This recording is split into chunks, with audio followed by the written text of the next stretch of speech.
এই মুহূর্তে যে খবরের দিকে নজর রাখবো, প্রতারণার শোধ নিতে অপহরণ। ত্রিপুরার দুই প্রতারককে অপহরণ অপহৃতরা সম্পর্কে শ্বশুর জামাই। অনুপ রয়েছে আমার সঙ্গে, অনুপের থেকে বিস্তারিত জানবো। অনুপ, এই ঘটনা সামনে এলো কিভাবে? প্রতারণা শোধ নিতে কিন্তু তাকে অপহরণের ঘটনায় চলতি মাসের 3 তারিখে একেবারে বিধাননগরের যে এনএসসিআই থানা, সেই থানায় কিন্তু লিখিত মর্মে একজন অপহরণের অভিযোগ করে এবং ত্রিপুরা থেকে 5 জন ব্যক্তি যারা এসেছিল তাদের মধ্যে 2 জনকে তারা সম্পর্কে শ্বশুর জামাই, 2 জনকে সেখান থেকে কিন্তু অপহরণের ঘটনা ঘটায়। এই যখন অভিযোগ একেবারে বিধাননগরের যে থানা অর্থাৎ এনএসসিআই থানায় অভিযোগ হয়, পরবর্তী ক্ষেত্রে যখন পুলিশ তদন্ত নামে তখন কিন্তু একেবারে এই অপহৃত ব্যক্তি তাকে যেমন উদ্ধার করতে পারে, তারই পাশাপাশি প্রতারণা শোধ নিতে অপহরণের ঘটনা কিন্তু পুলিশের নজরে আসে।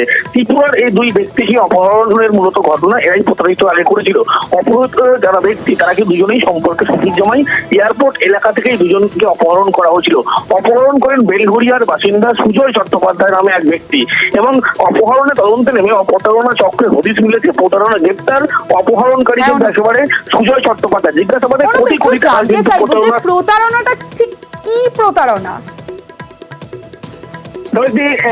রাইস বলে স্ক্যামের মাধ্যমে কোটি কোটি টাকা কিন্তু এই প্রতারণা, এই ঘটনা কিন্তু ইতিমধ্যেই সামনে এসেছে। কয়েক কোটি টাকা কিন্তু এই প্রতারণা চক্র দেশ জুড়ে কয়েকজন চালাচ্ছে বলে এমনটা। যেভাবে পদ্ধতি তৈরি, যেখানে তামার একটি পাত্র, সেই পাত্রের মধ্যে কিন্তু চুম্বক রাখা হতো এবং সেখান থেকে সেই চাল অন্যত্র সরানো হতো এবং সেই জিনিস যদি ঘরে রাখা হয় সেক্ষেত্রে কিন্তু উন্নতি হবে, এমনই বলে কিন্তু এই প্রতারণা চক্র চলতো। এবং এই যে প্রতারণার কথা বলা হচ্ছে রাইস পুলিং স্ক্যামের মাধ্যমে, এই প্রতারণা চক্রে কিন্তু এই ব্যক্তি প্রতারিত করেছিল, তার পরবর্তী ক্ষেত্রে তাকে কিন্তু অপহরণের ঘটনা ঘটেছে, যেটা তদন্তে নেমে জানতে পেরেছে পুলিশ এখনো পর্যন্ত। এই যে ব্যক্তি তাকে জিজ্ঞাসাবাদে দেশ জুড়ে কিন্তু এইভাবে প্রতারণা চক্র যেমন চলে, ইতিমধ্যেই গ্রেপ্তারের পরবর্তী ক্ষেত্রে আগামীকাল তাকে আদালতে পেশ করা হবে এবং নিজেদের হেফাজতে নিয়ে এই প্রতারণা চক্র কতদূর জাল বিছিয়েছে তার খোঁজও কিন্তু পুলিশের পক্ষ থেকে করা হবে বলে এমনটাই স্পষ্ট করা হচ্ছে। বেশ অনুপ। 5 জন চলে এসেছে ত্রিপুরা থেকে, তার মধ্যে वो 5 জন অ্যাকচুয়ালি বাস বোর্ড করার জন্য এই ভলভো বাস স্ট্যান্ডে চলে গए। वो 5 জন থেকে 2 জনকে ওখানে একটা গ্রুপ এসে কিডন্যাপ করে দিলেন 2 জনকে।